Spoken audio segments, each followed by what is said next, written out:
बिस्मिल्लाहिर्रहमानिर्रहीम। अस्सलाम वालेकुम व्यूअर्स, कैसे हैं आप सब? आई होप कि आप लोग बिल्कुल ठीक हैं, खैरियत से। आज की वीडियो में हमने क्यूब को डिस्कस करना है। क्यूब क्या होता है, उसे किस तरह से डिफ़ाइन किया जाता है, परफेक्ट क्यूब क्या है, और क्यूब के कुछ ऐसे फैक्ट्स के बारे में जिन्हें आप जानते तो होंगे, लेकिन इस वीडियो को देखने के बाद आपके वो फैक्ट्स जहन में दोबारा से रिन्यू हो जाएंगे और आप उनको रिवाइज़ कर सकेंगे। तो सबसे पहले डिफ़ाइन कर लेते हैं कि क्यूब क्या है। When a number is multiplied by itself 3 times, then the product is said to be a cube of that number. इस बात का मतलब क्या है, मैं आप लोगों को समझा देती हूँ कि अगर कोई एक नंबर 3 दफ़ा मल्टीप्लाई किया जाए, आंसर जो आ रहा है it is the cube of that number. For example हम सपोज कर लेते हैं कि हमारे पास नंबर है एक्स को अगर हम 3 दफ़ा मल्टीप्लाई कर रहे हैं तो आंसर आ जाता है एक्स का क्यूब। सो अभी इसी तरह से मैंने डिफाइन किया था, if a number is multiplied by itself 3 time then the product is said to be the cube of that number. X को हमने 3 दफ़ा मल्टीप्लाई किया, जो आंसर आया इट इज़ एक्स क्यूब। ठीक है, अब एक्स की जगह पे आप कोई सा भी नंबर ले सकते हैं। मैं यहाँ पे 3 ले लेती हूँ। 3 को 3 टाइम्स मल्टीप्लाई करती हूँ, मैं देखती हूँ कि क्या आंसर आ रहा है। 3 multiply by 3 multiply by 3 is equals to 3 3 ज़ार 9 9 3 ज़ार 27।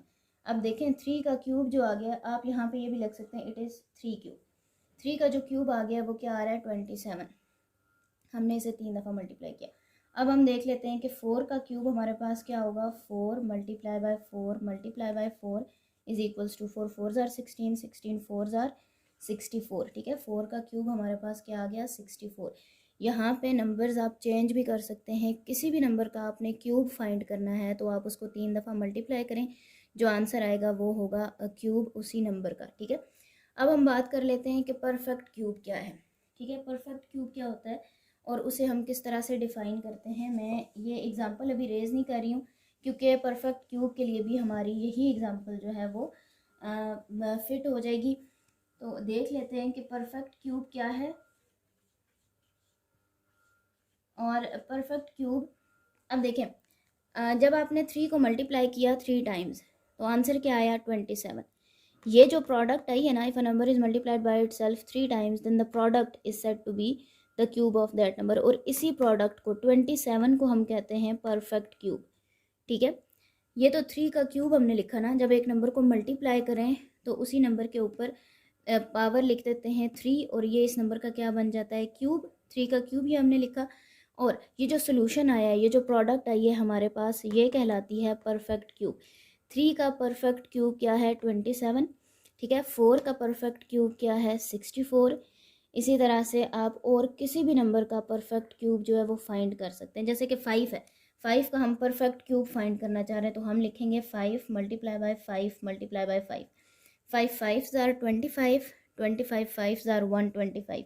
तो हम ये कहेंगे कि 125 is the perfect cube of 5। ठीक है, सो मतलब आप ये कह सकते हैं कि क्यूब और परफेक्ट क्यूब आपस में रिलेट करते हैं एक दूसरे के साथ। ठीक है, और क्यूब और परफेक्ट क्यूब एक दूसरे के साथ रिलेट करते हैं और एक किसी भी नंबर के लिए हम दोनों को एक ही स्टेप में एक ही क्वेश्चन में दोनों को फाइंड कर सकते हैं। ठीक है, अब आते हैं कुछ फैक्ट्स के बारे में जो क्यूब के हमने डिस्कस करने थे।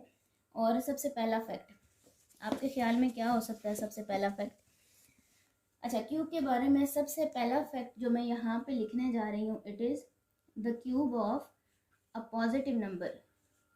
Cube of positive number is a positive number.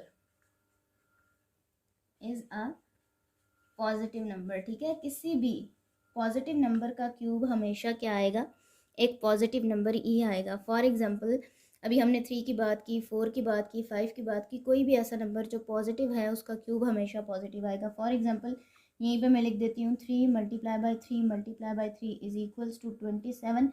27 भी पॉजिटिव है, 3 भी पॉजिटिव है। ठीक है, ये था हमारा सबसे पहला फैक्ट क्यूब के हवाले से, और ये आप इसकी एक प्रॉपर्टी भी समझ सकते हैं। ठीक है, सेकेंड वन इज़, इसी को रिलेट कर लें। अब हम पॉजिटिव नंबर की बात कर रहे थे ना, अब हम बात कर लेते हैं नेगेटिव नंबर की। Cube of a negative number is always a negative number. ठीक है, ये हमारा सेकंड फैक्ट है, cube of negative number is a negative number. So अभी हमने 3 को लिखा था तो यहाँ पे हम -3 कर लेते हैं। सपोज करते हैं कि हमारे पास जो एलिमेंट था वो क्या था -3। अच्छा, ये एग्जांपल यहाँ पे क्लियर आप लोगों को समझ नहीं आ रही होगी, तो ये जो सेकंड वन है ना हमारी प्रॉपर्टी, इसको हम दोबारा से ज़रा डिफाइन कर लेते हैं, ठीक है। Cube of a negative number is negative. For example number था हमारे पास -3, मल्टीप्लाई कर दिया -3 के साथ, क्योंकि हम क्यूब फाइंड कर रहे हैं तो इसको 3 दफ़ा मल्टीप्लाई करना पड़ेगा। सो 3 3 ज़ार 9, 9 3 ज़ार 27, ये तो हो गया। अच्छा, एक और बात जो आपने ध्यान में रखनी है वो ये है कि मल्टीप्लिकेशन में नंबर्स के साथ जो उनके साइन दिए हुए होते हैं वो भी आपस में मल्टीप्लाई होते हैं। देखिए यहाँ पे नेगेटिव साइन है, minus minus plus, plus minus minus. किसी भी नंबर को जब हम मल्टीप्लाई करते हैं उसके साथ जो साइंस दिए हुए हैं वो भी आपस में मल्टीप्लाई होते हैं, तब कहीं जाके हमारे पास सोल्यूशन आता है। तो यहाँ पे हम इन साइंस को भी मल्टीप्लाई कर लेते हैं, minus minus plus, plus minus minus. अच्छा, प्रीवियस जो हम प्रॉपर्टी पढ़ रहे थे उसमें हमने साइंस को साथ मल्टीप्लाई क्यों नहीं किया, क्योंकि तीनों के साथ पॉजिटिव साइन था, तो वो प्लस प्लस प्लस ही होता है, इसलिए उसको अगर मल्टीप्लाई किया जाए या आप उसको ऐसे ही लिख दो तो वो एक अंडरस्टूड सी बात है कि साइन तीनों के साथ पॉजिटिव का था तो सोल्यूशन के साथ पॉजिटिव आया। लेकिन अगर यहाँ पे साइन चेंज हो रहे हैं, एक प्लस है एक माइनस है, जैसे कि यहाँ पे तीनों माइनस है, तो फिर हम इनको जब आपस में मल्टीप्लाई करते हैं तो साइन सोल्यूशन में हमारे पास चेंज आ जाता है, इसलिए हम इसको सॉल्व कर रहे थे। So minus minus plus, plus minus minus. अच्छा, तीसरी जो प्रॉपर्टी है वो क्या है कि इवन नंबर का जो क्यूब है ना वो हमेशा इवन नंबर आएगा, और ऑड नंबर का जो क्यूब है ना वो ऑड आएगा, वो उसकी फोर्थ प्रॉपर्टी है। तो आप यहाँ पे लिख लो cube of even number, cube of even number is an even number, ठीक है। आप उसकी जगह ले लो 4 को, ठीक है। 4 का क्यूब, देखें 4 हमारे पास इवन है ना। इवन नंबर कौन से नंबर्स होते हैं जो जिनको 2 डिवाइड कर देता है, ठीक है, वो हमारे पास होते हैं इवन नंबर। 4 को डिवाइड कर 2 से डिवाइड हो रहा है ना 4, और 64 भी डिवाइड हो रहा है, ठीक है। वो सारे के सारे नंबर्स जिनका फैक्टर 2 बनता है, ठीक है, वो हमारे पास कहलाते हैं इवन नंबर्स। और किसी भी इवन नंबर का जो क्यूब है ना वो हमेशा आएगा एक इवन नंबर। सो देख लें 4 इवन था, उसका क्यूब हमारे पास क्या आ गया 64। अब नेक्स्ट जो प्रॉपर्टी है वो देख लेते हैं।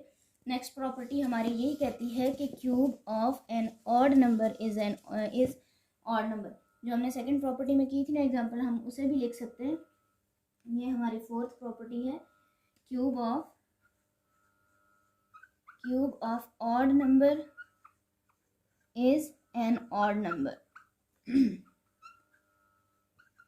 और इसके लिए हमने देख लेना है 3 की हम बात करते रहते हैं। चलें ऑड नंबर अब हम 5 ले लेते हैं। 5 को देख लेते हैं, 5 multiply by 5 multiply by 5 it is 5 cube.